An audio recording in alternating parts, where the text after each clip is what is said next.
Okay, guys, today I'm going to talk about transpose. I consider transpose to be something really not, I mean, it's useful in the right sense. What it does for you is, first of all, on this keyboard, this is the transpose button. It just goes to the left, minus, minus, minus, all the way to 12, and then plus, plus, plus, all the way to 12 on the right side. And what is it plusing, really? Press the two buttons, it goes back to 0. So you press this key, and if I press 1, it increases, it plays the next note. It plays the next one again. So it's just increasing in semitones. This note will play this. So let's do 1, 2, 3, 4, like that. So if I press plus 1, it plays the next one, like that. See that? So it goes to the left again. So it's similar to,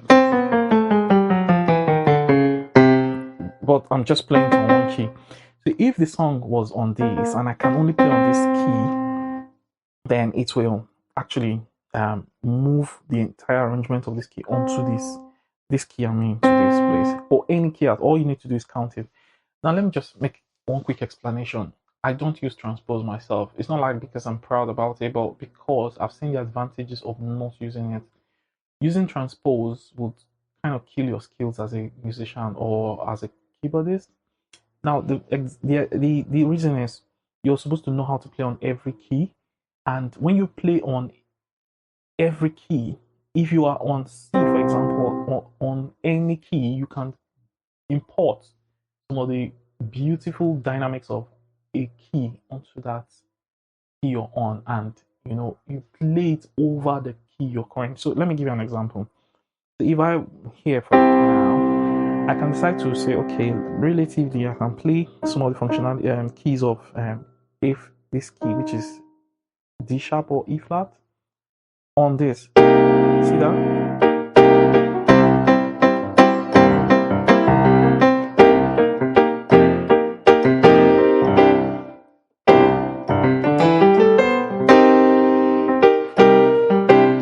So, but if I don't know how to play this key, this is just a root on that key I'm playing on. Or it will hold me back. And I can also do this. This is another key entirely. I'm playing the root of that key, which is 2 semitones to the left of C. I'm playing full root sevens, and so I can also do this as well. But this is, well, if I don't know how to play that key, because I know this is the root of this key, this is A flat. I'm playing over my fourths. If I don't know how to play that key, then it will be a problem. So if I only know how to play C, because every time I'm transposing, you wouldn't even know where to put your fingers on that key. You end up playing this. It doesn't give you the same effect, you see? Now, to do the transpose thing, let's say the song is on this key, for example. Come and take your place.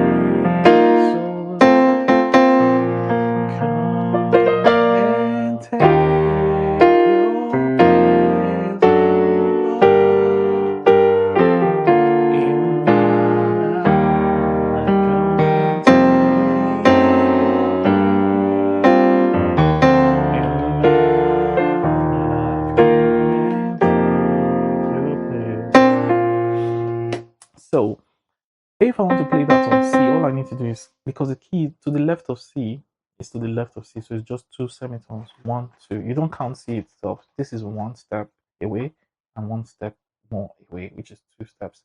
So you need to just press 1 and then 2, and it brings it there.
what do I do?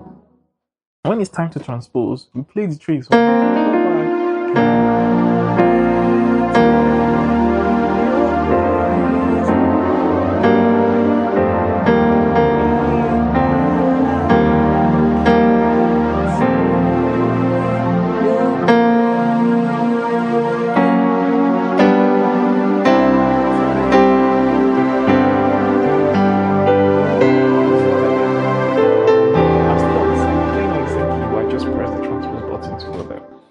Well, technically, I've shown you how to use the transpose. If your key is far away, for example, even if let me neutralize, if the key was on this key, for example, here, you can still play on C. All you need to do is just say 1, 2, 3, 4.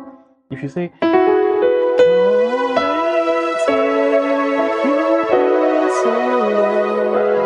you don't know how to play on that key, all you need to do, as far as you found the key, just go 1, 2, 3, 4, and you just go 1, 2, 3, 4.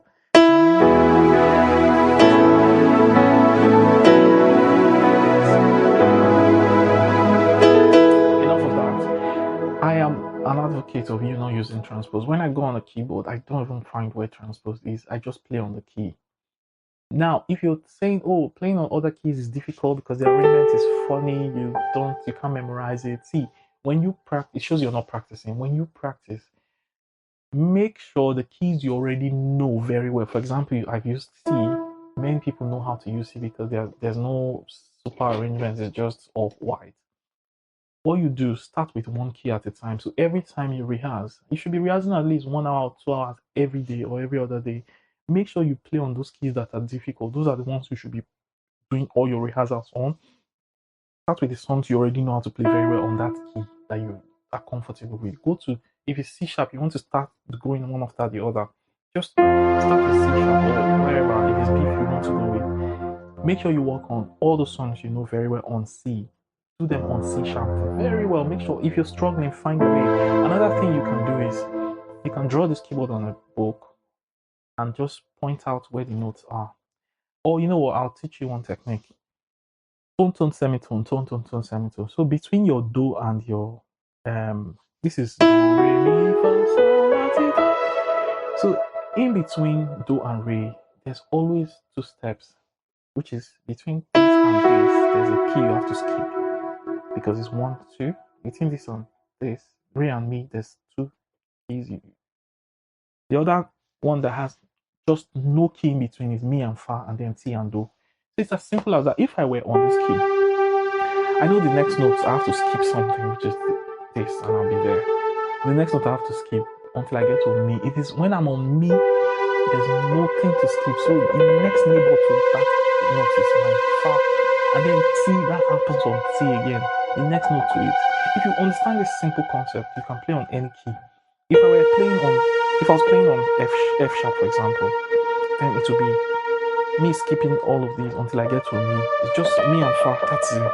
There's no skipping. And then ti and do. There's no skipping. The rest, if I'm here playing fa, for example, I know that I have to skip a note.